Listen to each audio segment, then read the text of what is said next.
Alexis Poulain, sans réserve, l'invité.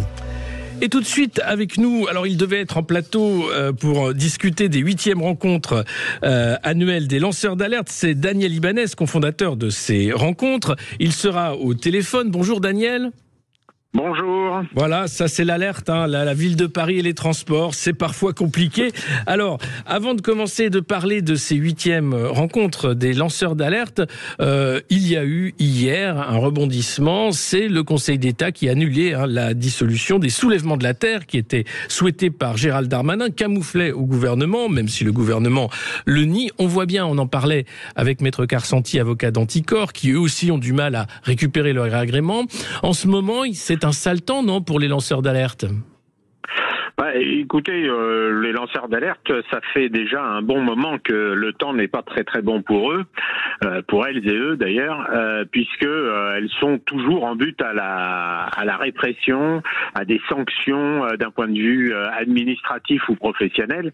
Donc effectivement, ça pose un vrai problème et ça n'est pas récent. Ce que l'on voit aujourd'hui, c'est que par contre, il y a, on n'est plus vraiment uniquement dans la sanction, mais un peu dans la criminalisation quand même, notamment avec des jeunes qui mettent de la gouache orange, par exemple, pour dernière rénovation et qui se retrouvent 40 heures en garde à vue, présentés en comparution immédiate, alors que finalement, il faut quand même rappeler à tout le monde que le principe de la République, c'est que toute personne a le devoir de prendre part à la préservation de l'environnement.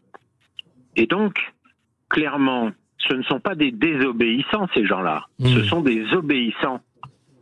Ils sont obéissants au principe fondamental de la République de préservation et d'amélioration de l'environnement. Ils sont obéissants au principe que la liberté consiste à pouvoir faire tout ce qui ne nuit pas à autrui. Donc, on n'a pas le droit de vendre le poison qui est le Mediator.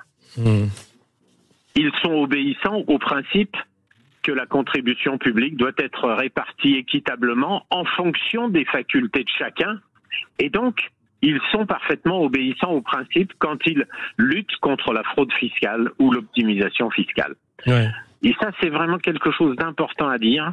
C'est qu'en fait, ce ne sont pas les lanceurs d'alerte qu'il faut protéger, puisque finalement, ils ne font qu'appliquer les principes de la République. Les textes que je viens de citer sont quand même le bloc de constitutionnalité.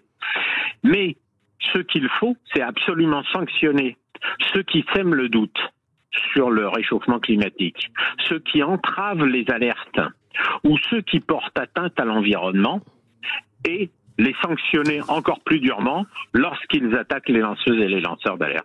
Mais c'est tout le propos de nos rencontres. Oui, parce que dans ces rencontres, vous allez parler bien sûr du registre des malformations congénitales, des algues vertes, bien sûr, il y aura Madame Frachon pour le Mediator, beaucoup de choses. Ces 8e rencontres ont lieu donc du 10 au 12 novembre à la Maison des Sciences de l'Homme à Paris-Nord. Est-ce que depuis ces 8 années de rencontres, des choses ont évolué dans la façon dont sont traités les lanceurs d'alerte, ou est-ce que c'est toujours à peu près le même traitement jusqu'à aller à la prison, comme le cas de Julian Assange? Alors,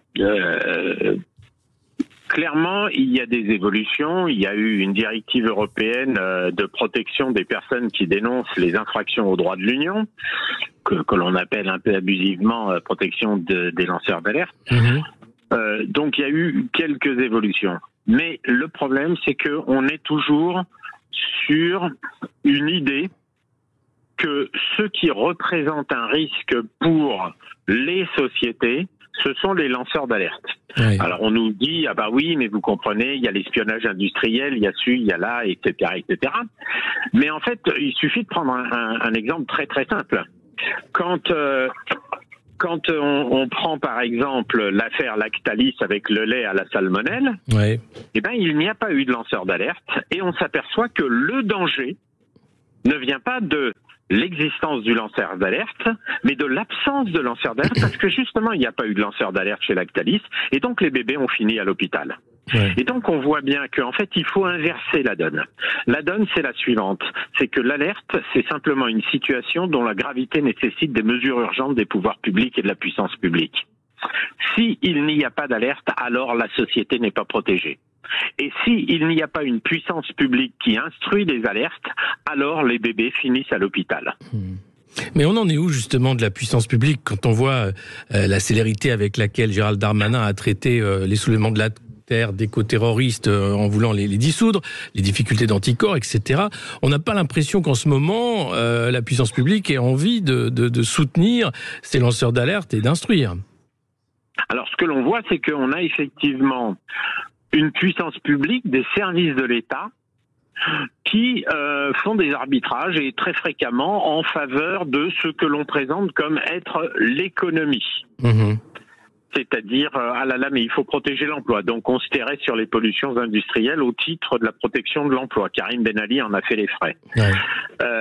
Ou même sur le Mediator, où quand même on se retrouve avec des réquisitions du parquet qui dit il faudrait quand même pas oublier qu'il y a des emplois à la clé. Ouais. Donc on ne peut pas sanctionner Servier n'importe comment, enfin, etc., etc.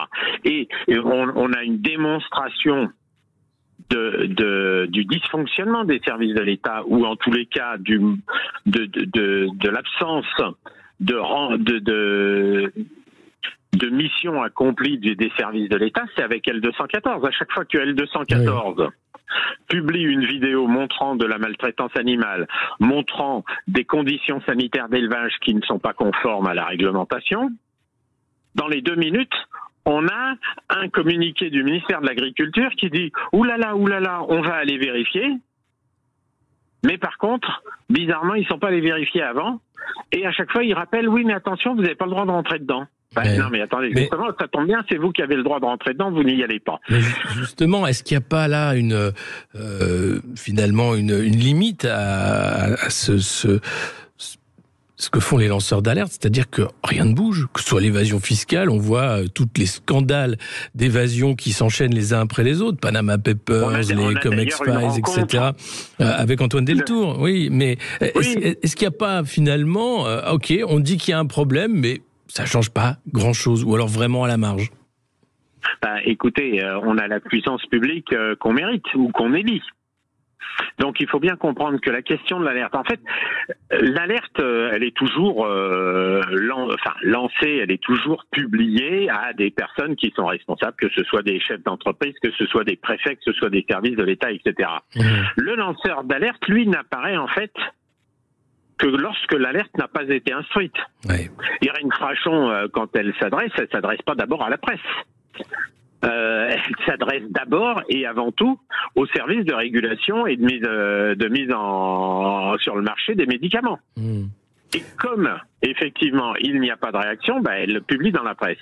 Et donc, clairement, oui, il est nécessaire d'avoir des services publics, d'avoir des contrôles de l'État qui fonctionnent normalement, parce que, en fait, les lanceurs d'alerte ne devraient pas émerger. Ils n'émergent que lorsque la puissance publique n'a pas fait son travail ou a choisi d'arbitrer en fonction des intérêts privés au préjudice de l'intérêt général. C'est la charge à tous ceux d'entre nous, de faire en sorte, et ça sera le propos de ces rencontres des lanceurs d'alerte, auxquelles on invite tout le monde à venir très nombreux. On va continuer de parler de ces rencontres et de ce qu'est le statut de lanceur d'alerte dans un instant. On se retrouve tout de suite pour la suite de notre entretien avec Daniel Ibanez, cofondateur des rencontres annuelles des lanceurs d'alerte. À tout de suite dans Poulain sans réserve.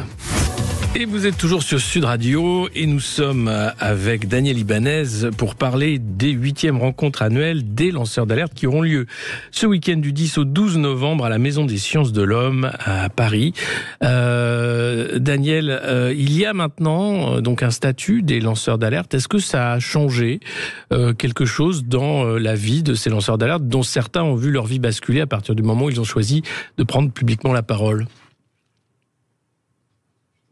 Est-ce que vous nous entendez ? Ah, ça a coupé. Alors, on va retrouver Daniel dans un instant. En attendant, je vous donne tout simplement le programme. Vous aurez donc les lanceurs d'alerte. Qui sont-ils ? Il est de retour. Alors, Daniel. Oui. Ah, voilà, on avait perdu la connexion. Mais vous revoilà. C'est un peu compliqué. Hein. Je lance l'alerte. Qu'allons-nous faire avec ces transports parisiens ? C'est compliqué. Donc, si vous n'avez pas entendu la question que je posais pour nos auditeurs, à savoir, il y a maintenant un statut des lanceurs d'alerte. Est-ce que ça ça a changé quelque chose parce que on a vu ces dernières années les lanceurs d'alerte quand même extrêmement maltraités. Ils voient leur vie basculer. Ils sont soudain attaqués en procès bâillon. Leur carrière est arrêtée et certains, je le rappelais, comme Julian Assange, finissent en prison, dans des prisons de haute sécurité. Est-ce que la loi a quand même apporté des choses positives ? Alors, la loi a apporté des choses positives, mais plutôt en théorie, parce qu'en pratique, d'une part, ça ne concerne que la sphère professionnelle.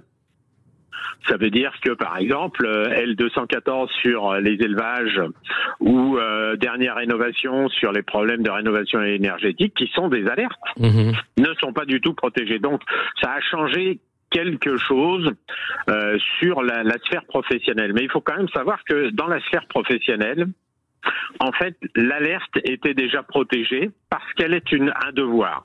Parce que le Code du travail dit le travailleur alerte immédiatement son employeur lorsqu'il constate de bonne foi des risques pour la santé publique et l'environnement.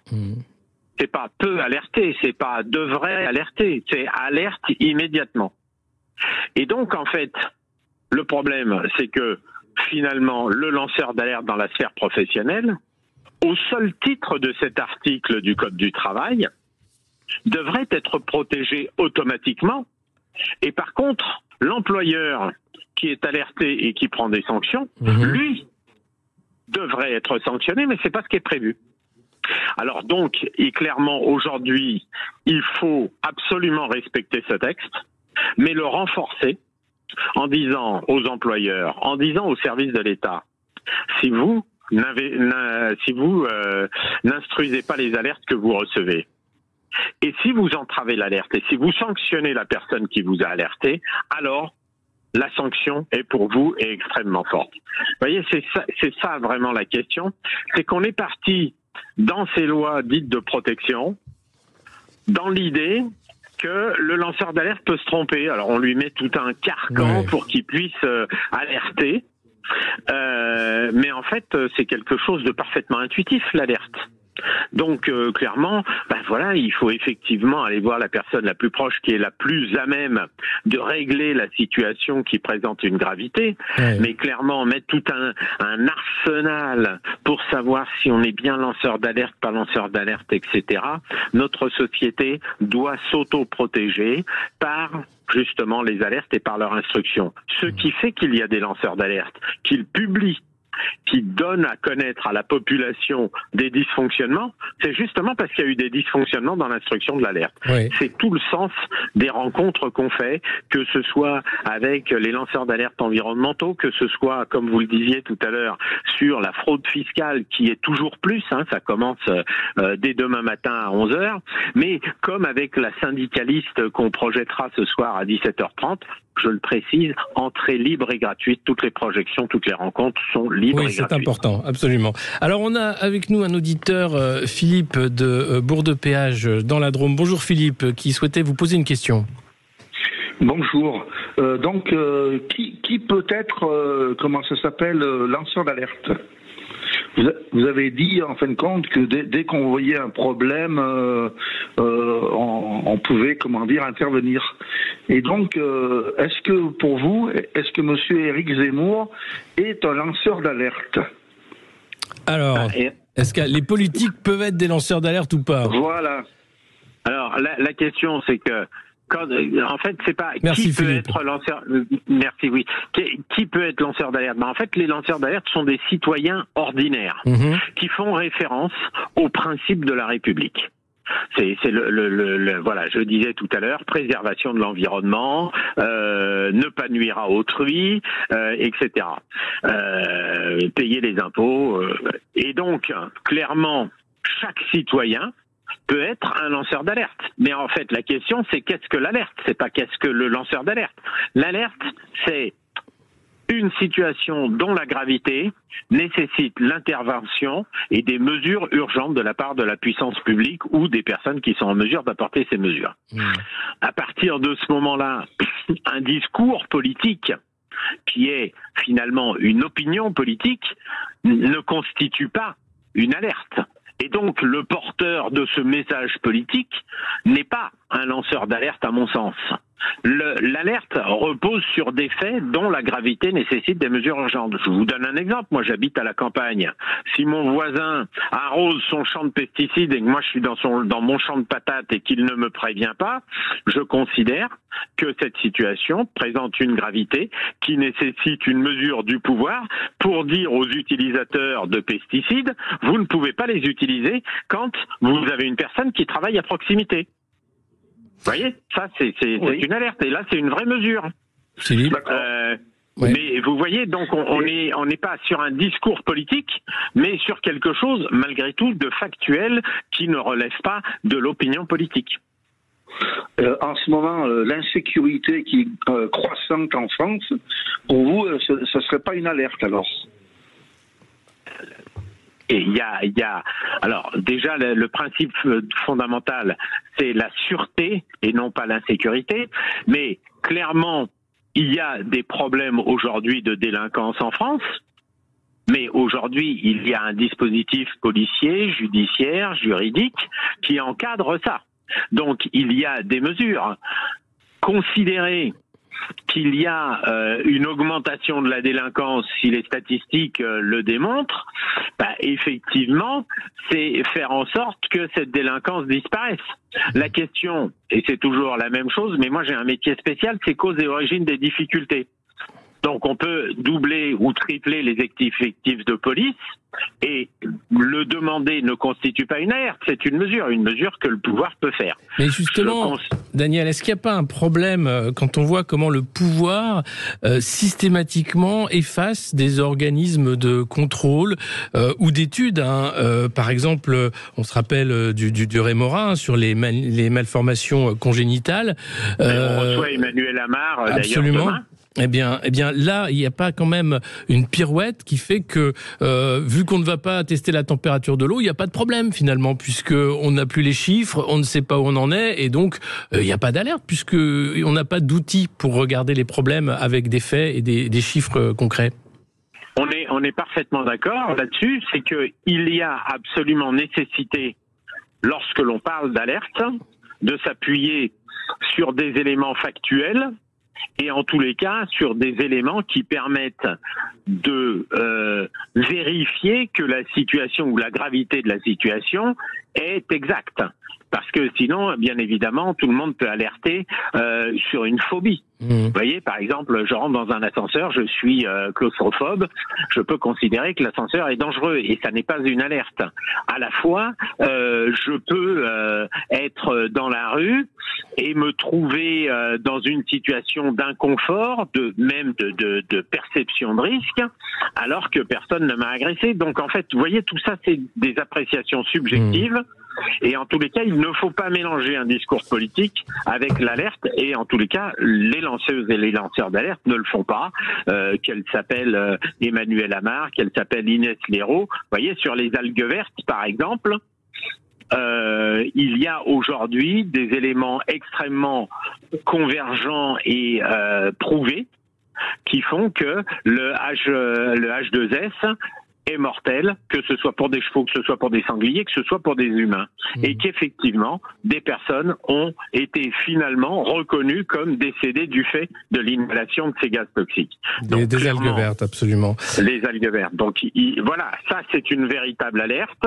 Parce que là, on a une situation de gravité sur la santé publique et sur le danger pour la vie des humains. Eh bien, merci beaucoup, Daniel Ibanez. Je rappelle que les 8e rencontres annuelles des lanceurs d'alerte commencent aujourd'hui jusqu'au 12 novembre. Elles sont gratuites. Il y a des projections, des films. On y parlera d'évasion fiscale, d'algues vertes, de Julian Assange, de cancer des enfants, mais aussi de société plus largement et de ces lanceurs d'alerte qui méritent d'être écoutés plus largement. Merci beaucoup. C'est